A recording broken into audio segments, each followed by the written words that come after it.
道门兵人遇见蜘蛛精，聊聊程毅为什么敢接狐妖收官篇。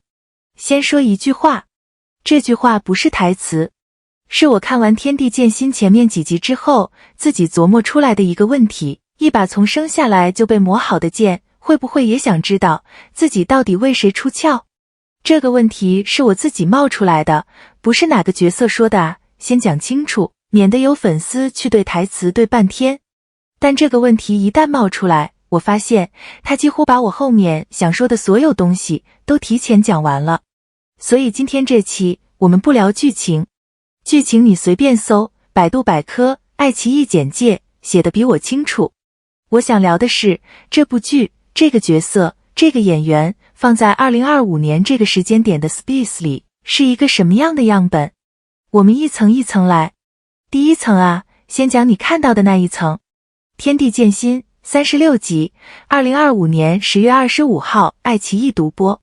程毅、李一桐领衔，改编自腾讯动漫《狐妖小红娘》王权篇，这个 IP 有点年头了，老二次元应该都知道。这部剧之前还有个名字叫《狐妖小红娘王权篇》，后来改成了天地剑心。改名这事儿待会儿我们会聊。故事一句话讲完，程毅演的王权富贵是遗弃盟的兵人，说白了就是从小被家族当作斩妖除魔的活体武器培养，没有自由，没有自我，只有任务。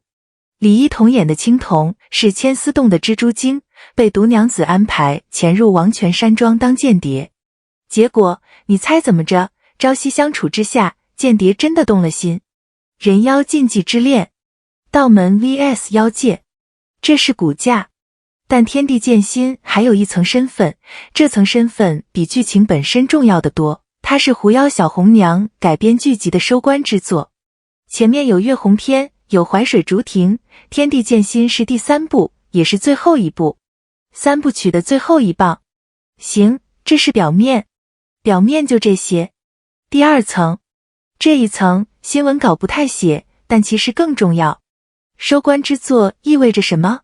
我跟你讲，在国产剧的语境里，系列第3部这个位置是最难的位置。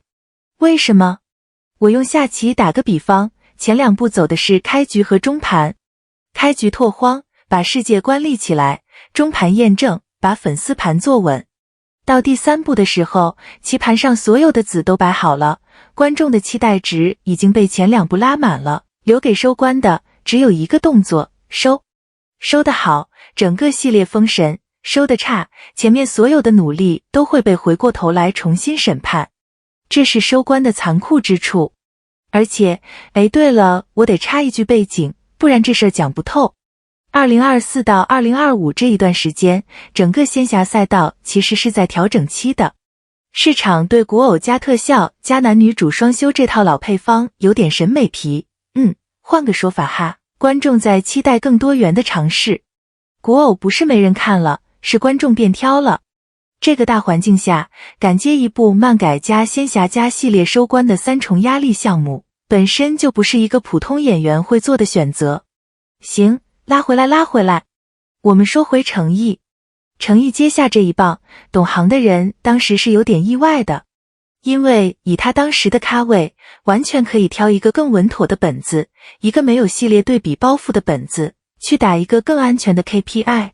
但他选了这个。这一步你怎么看？我倾向于这个判断，但不绝对啊，这是一部长线棋。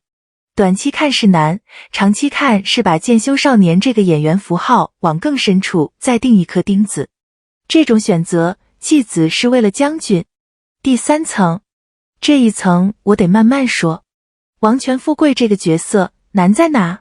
难在他不是一个现成的人，他是一个被造出来的兵器。剧本要求演员演的不是一个有情感的人在故事里成长，而是一个被剥夺了情感的容器，怎么在另一个生命的照射下，一点一点把情感重新长回来。这是2种完全不同 level 的表演任务。最被讨论的一场戏是我看一下，第12集，对，第12集，万箭穿心那一场。王权富贵以肉身挡下万箭齐发，护住青铜。这场戏台湾那边有剧评直接说是悲剧美学的天花板。我特意去回看了那一段。说实话，最打动我的不是挡剑这个动作本身，动作戏这么多年仙侠剧都拍过，而是挡完之后那1-2秒，他眼睛里那种从麻木到有情的过渡。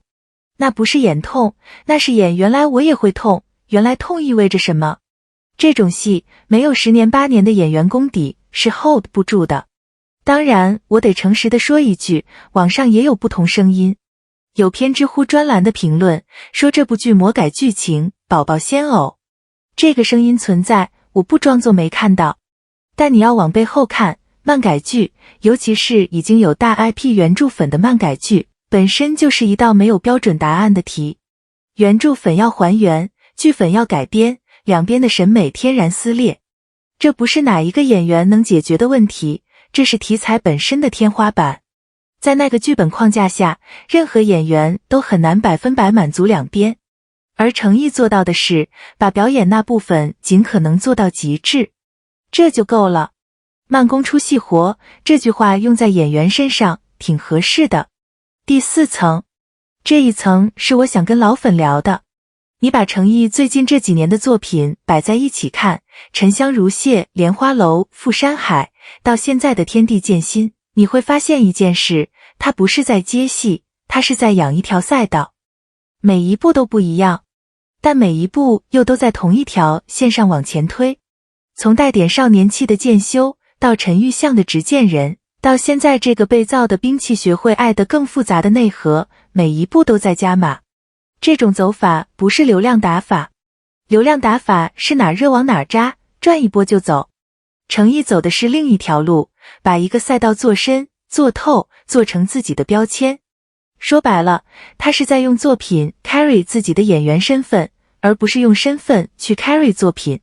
老粉应该记得，其实这条路走得并不容易，中间也有项目没起来的时候，有数据没跟上的时候，有市场反应慢半拍的时候。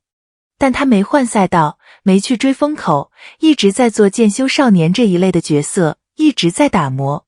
凭印象说哈，这事儿你拉一条时间线下来看，会比单独看任何一部戏都更清楚。懂他的人会懂，这种坚持值得被看见。好，回到开头那个问题，一把从生下来就被磨好的剑，到底为谁出鞘？王权富贵在剧里的答案，慢慢的变成了青铜。而程毅作为演员，他的答案，我猜是观众，也是他自己。